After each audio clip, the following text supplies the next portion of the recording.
নমস্কার, বাঙালিয়ানায় আপনাদের সবাইকে স্বাগত জানাই। আমরা আরেকটা রেসিপি নিয়ে চলে এসেছি, ডিমের water poach, egg water poach. তো সেই রেসিপিটা আপনাদের সঙ্গে শেয়ার করব।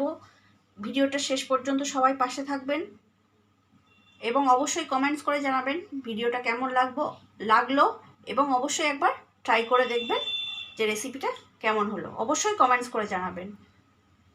চলুন ভিডিওটা শুরু করি। প্রথমে আমি কিছুটা পেঁয়াজ ভেজে নেব। আমি এখানে মাঝারি সাইজের দুটো পেঁয়াজকে পাতলা পাতলা করে কেটে নিয়েছি।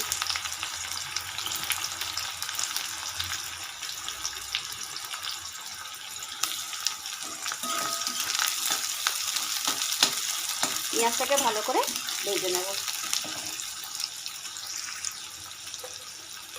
নুন দিয়ে দেবো যাতে তাড়াতাড়ি নরম হয়ে যায়।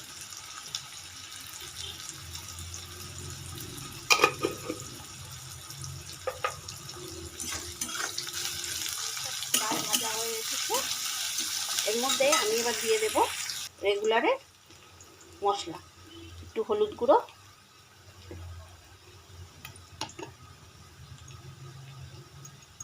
একটু কাশ্মীরি লঙ্কার গুঁড়ো, ঝালটা যে যার পছন্দ মতো দেবে, লাল লঙ্কার গুঁড়ো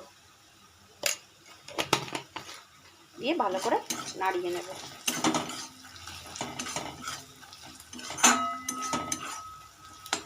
আর এর মধ্যে দিয়ে দেব 8-10 কোয়া রসুন আর একটা মাঝারি সাইজের টমেটো আমি এখানে পেস্ট করে নিয়েছি, সেটা দিয়ে ভালো করে নাড়িয়ে নেব।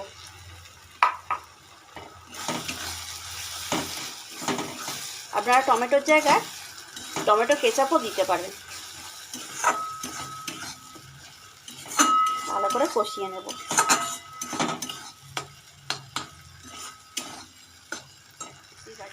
আর মিক্সি বাটিটা ধুয়ে একটু জল দিয়ে দেব, একটু ভালো করে কষিয়ে নেব।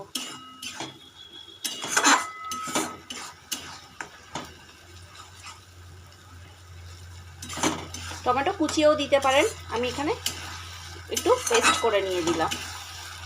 দিয়ে দেবো আরও বেশ ভালো করে মশলাটাকে কষিয়ে নেব তেল না ছাড়া পর্যন্ত।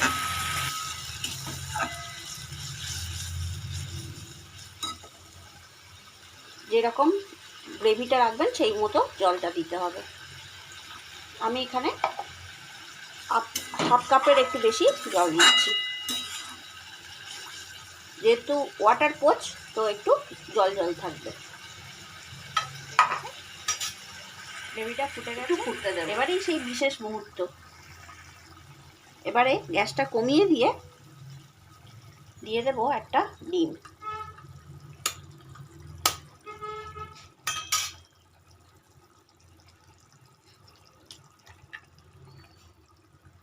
কে কত ভালো এক্সপার্ট গোটা ডিম ভাঙতে। ব্যাস, ডিমটাকে দিয়ে একটু ঢাকনা দিয়ে ফুটতে দেব।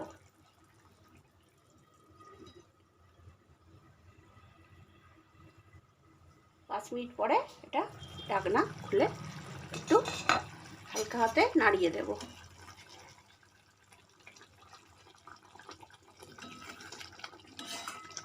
ব্যাস রেডি আমাদের ওয়াটার পোচ। রেসিপিটা কেমন লাগলো অবশ্যই সবাই কমেন্টস করে জানাবেন। সবাই সুস্থ থাকবেন, ভালো থাকবেন, সাবধানে থাকবেন। ভিডিওটা আজকে এখানেই শেষ করছি।